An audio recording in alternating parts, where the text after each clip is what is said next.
The second somebody gets out their wallet, second somebody gets out their credit card, there is a fundamental relationship shift that has taken place. They're no longer just a fan. They're no longer just a consumer of content. They're now a customer. They're now a client. And that shift is really important.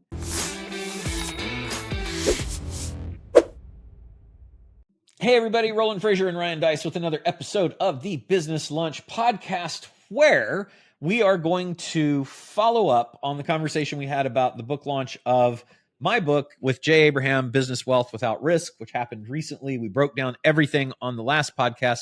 This one, we are going to talk about how Ryan is approaching the launch of Get Scalable. And funnily enough, neither Business Wealth Without Risk nor Get Scalable, which is Ryan's book, was written by us together, despite the fact that we all talk about all of these things all the time. And we talked about why last time. We'll talk about why on this one as well, and then break down kind of what you're doing. So, Ryan, why the heck didn't I get to write this book with you? Yeah, it's because you add no value, and I just don't care for you very much. I get that a lot. That makes sense. At all. That's acceptable. Yeah, at all. No, I mean, in this particular case, a lot of this is trying to do things simultaneously rather than sequentially.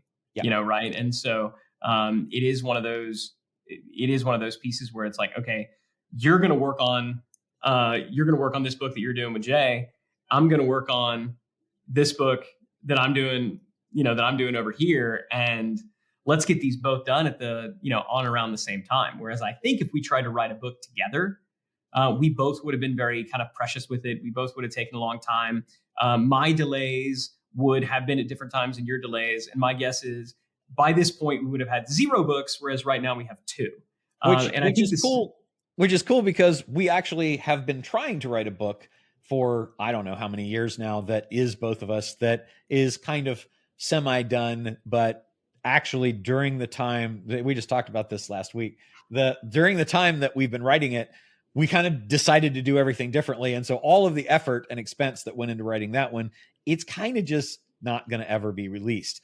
And I mentioned last time I wrote with Jay to get access to other markets, but also you guys, when you're in partnership with people, you don't have to do everything together. Ryan, this was, if not exclusively, primarily all of Ryan's thoughts and ideas about business operating system. And he may bounce things off of me just like he does thousands of other people, but it's really his work. And so it makes sense when it's your work for it to be just you. Don't slap your name on it unless there's extra value to be gotten from it. And also beware trying to write one together when you both have busy schedules and you have one that just doesn't ever come out. Okay. Yeah. And in the same way that I didn't care because it would have been easy enough. I'm sure I've been like, if I bet if I had thrown a little pity party and been like, I want to be in a book with you and Jay, that, you would have like let me write a bonus chapter or something like that. And I could have put my name on it as well. But as we talked about, we're not in this for the fame. We want the deal flow.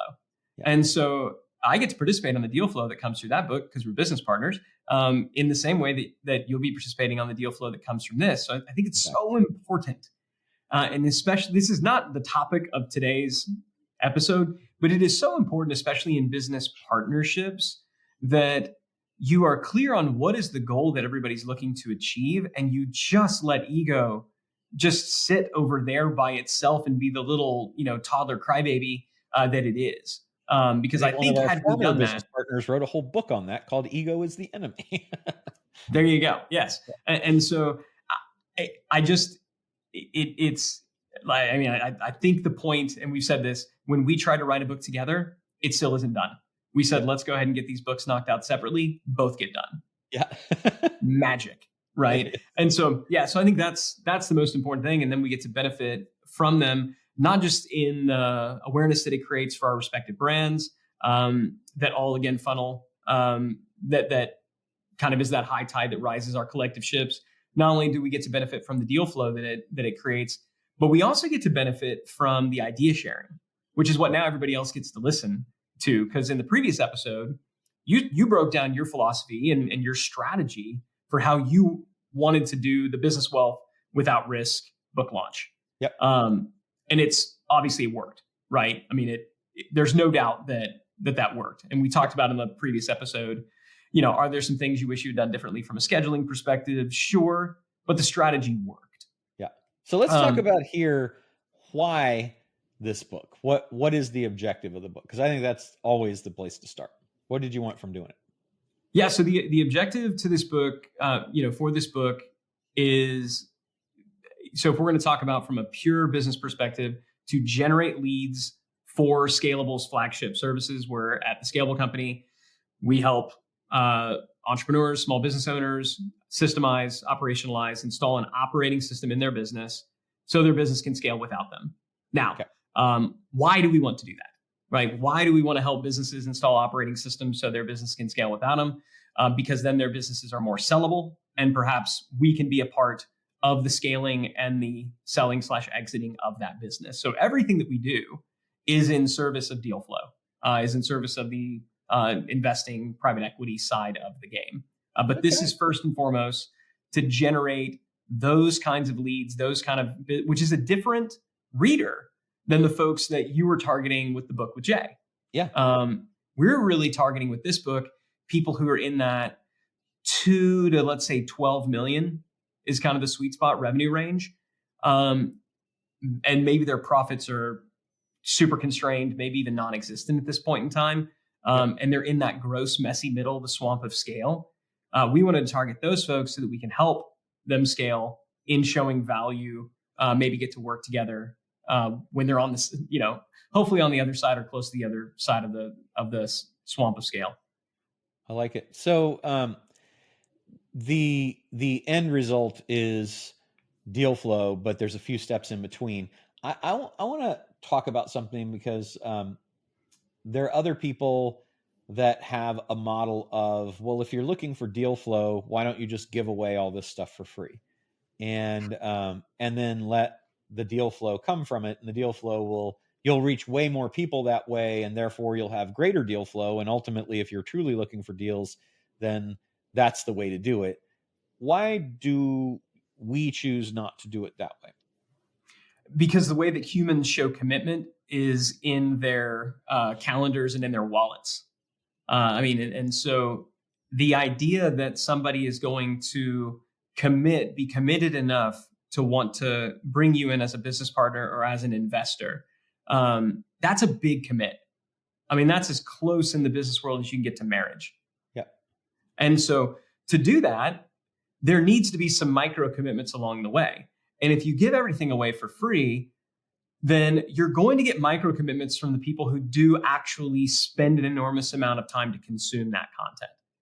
The challenge that we found is that a lot of times the people who are willing to spend a lot of time to consume the content are your DIY folks. Yeah. These are not the people who are necessarily going to want to bring you in. These are the people who are going to want to try to figure it out so they can do it themselves. And God love them. I fall in that camp a lot of times, not most of the time, but enough. I can appreciate it, but they're the ones that were less likely. The folks, though, the simplest way to get somebody to make a commitment is to get them to make a small investment. And we've seen this time and time and time again, and it doesn't have to be much. Somebody can invest just a few bucks. But the second somebody gets out their wallet, second somebody gets out their credit card, there is a fundamental relationship shift that has taken place.